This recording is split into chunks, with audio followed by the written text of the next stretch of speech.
नेता डूबन को अभिमान, तैरन को आधीनता डूबन को अभिमान। जो तू आया जगत में तो ऐसा कर ले, कर साहिब की बंदगी भूखे को कछु दे, कर साहिब की बंदगी भूखे को कछु दे। मेरे हृदय मंदिर में विराजमान परम पूज्य गुरुदेव जी, मंचा आसीन समस्त गुरुजन, संत समाज, सत्संग प्रेमी भक्त सज्जनों, भक्तिमती माताओं तथा प्यारे प्यारे बच्चों, साहेब जी द्वारा मेरे लिए आज्ञा हुई है, आज्ञा पालन हेतु कुछ देर प्रस्तुत हूँ। आइए मैं अपनी बात एक कहानी के माध्यम से शुरू करती हूँ। एक युवक था, उनको धन कमाने का बहुत शौक था। वो चाहता था कि मैं अधिक से अधिक धन कमाऊं और सुख सुविधाओं के बीच अपना जीवन जीऊं, ऐसी उसकी तीव्र इच्छा थी। तो वो धन कमाने के लिए विदेश जाता है। हम सभी ने सुना है कि भारत से ज़्यादा पैसा विदेश में मिलता है। तो वह युवक धन कमाने के लिए विदेश की यात्रा करता है। वह विदेश पहुंचता है, काम खोजता है, उसको काम मिल जाता है और वह काम करना शुरू कर देता है और पैसा कमाने लगता है। अब वह युवक पैसा कमाता, खूब धन कमा रहा था, अच्छे से पैसा कमा रहा था और जितने पैसा कमाता वो अपने देश भेजने लगा, अपने घर, अपने गांव भेजने लगा। ऐसे करते करते कुछ वर्ष बीते। तभी उसके मन में विचार आया कि क्यों न मैं यहीं विदेश में जमीन खरीद लेता हूँ और एक मकान बना लेता हूँ। अब वह युवक ऐसा ही किया। वो विदेश में जमीन खरीदी और एक सुंदर सा मकान बनाया। अब वह कुछ ही पैसा अपने देश भेजता, अपने घर भेजता और बाकी का सारे पैसा अपने पास रखता गया। उन्होंने और ज़मीन खरीद ली और मकान बना लिया, बैंक बैलेंस इकट्ठा कर लिया और सारे सुख सुविधाएं इकट्ठा कर लिया और बहुत सुंदर जीवन जी रहा था। ऐसे करते करते कुछ वर्ष बीते। तभी अचानक उस देश में एक नियम निकला कि बाहर से आकर जो भी व्यक्ति यहाँ रह रहा हो वो कृपया करके इस देश को छोड़कर चला जाए। नियम यह था कि जो भी व्यक्ति बाहर से आकर हमारे देश में रह रहा हो वो कृपया करके इस देश को छोड़कर चला जाए। और शर्त यह भी है कि उसके पास जो कुछ भी हो, जमीन हो, मकान हो, बैंक बैलेंस हो, जो कुछ भी हो, सब कुछ को यहीं छोड़कर खाली हाथ चला जाए। यह खबर उस व्यक्ति तक पहुंची तो वह युवक, वह व्यक्ति बहुत दुखी हो जाता है, उदास हो जाता है।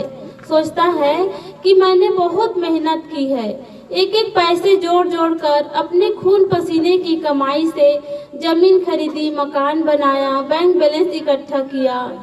अब इसको छोड़कर जाने को कहते हैं। मैं इसको छोड़कर कैसे जा सकता हूँ?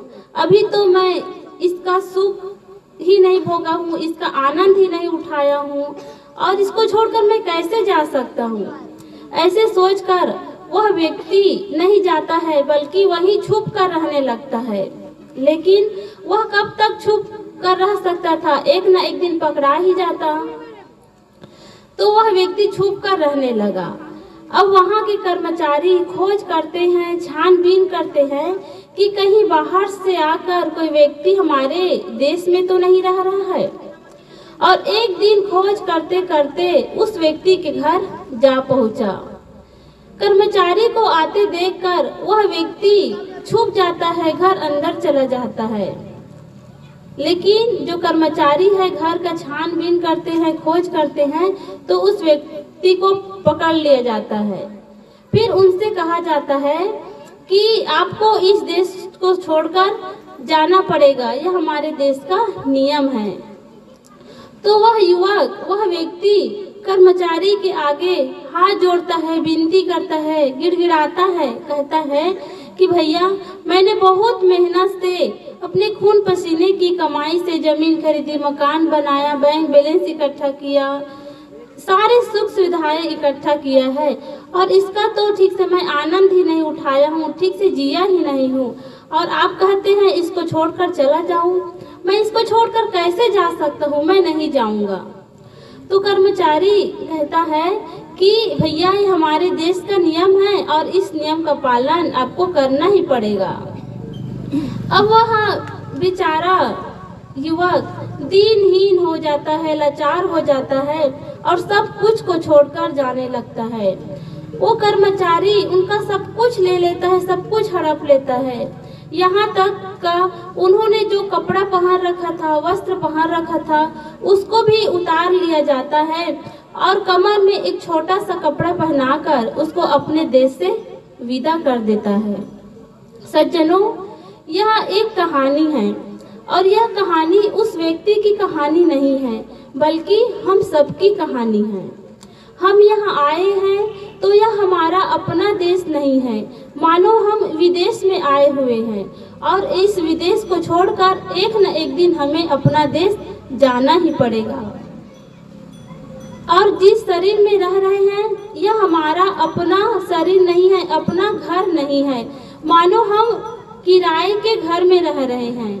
और हम सभी लोग जानते हैं कि जब कोई व्यक्ति किसी के किराए के घर में रहता है तो घर मालिक कब घर खाली करने को कह दे, मकान खाली करने को कह दे, इसका कोई समय नहीं रहता है।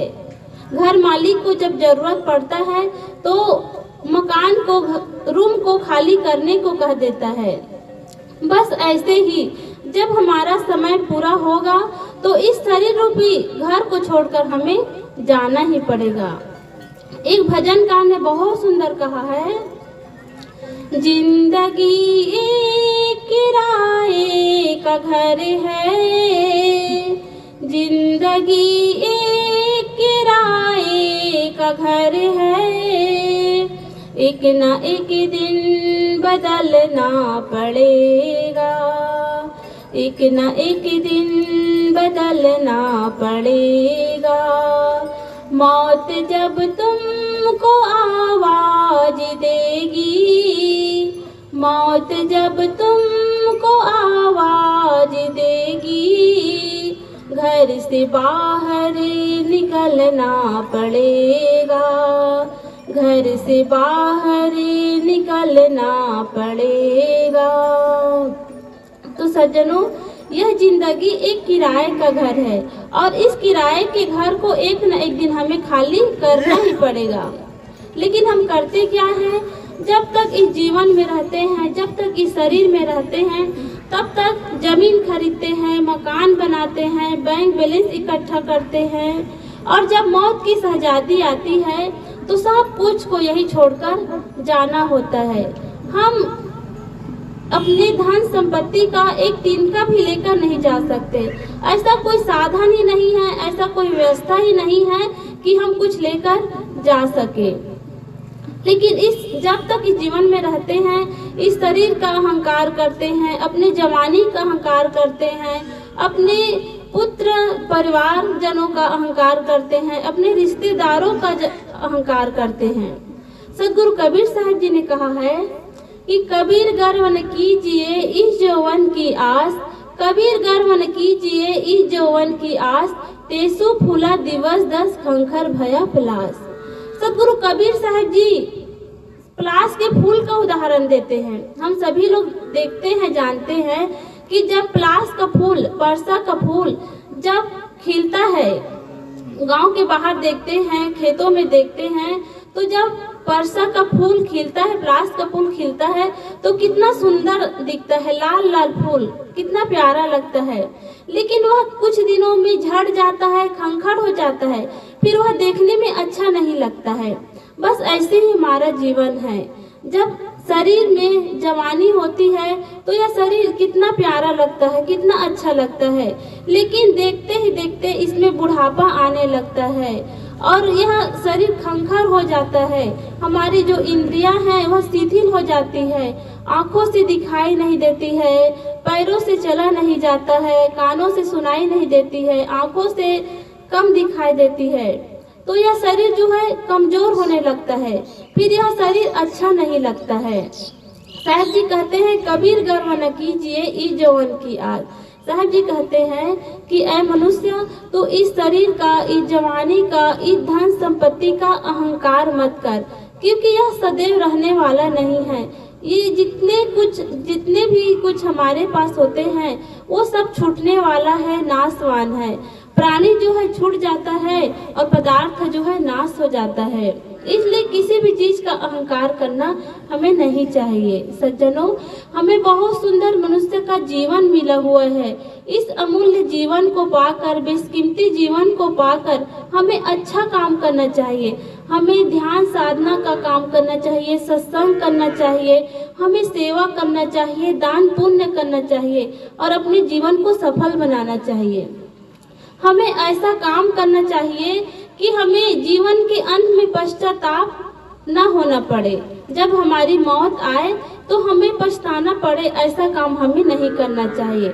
हमें ऐसा काम करना चाहिए, ऐसा कर्म करना चाहिए, ऐसा व्यवहार करना चाहिए कि जब जीवन का अंत आए, जब हमारी मृत्यु पास आए तो हमें पश्चाताप हो, ऐसा काम हमें नहीं करना चाहिए। तो हमें मनुष्य का सुंदर जीवन मिला हुआ है, इस जीवन को पाकर हमें ध्यान साधना करना चाहिए, सत्संग करना चाहिए और अपने जीवन को सफल बनाना चाहिए। बस इतना ही कहकर मैं अपने वाणी को विराम देती हूँ। बोलिए सद्गुरुदेव की जय।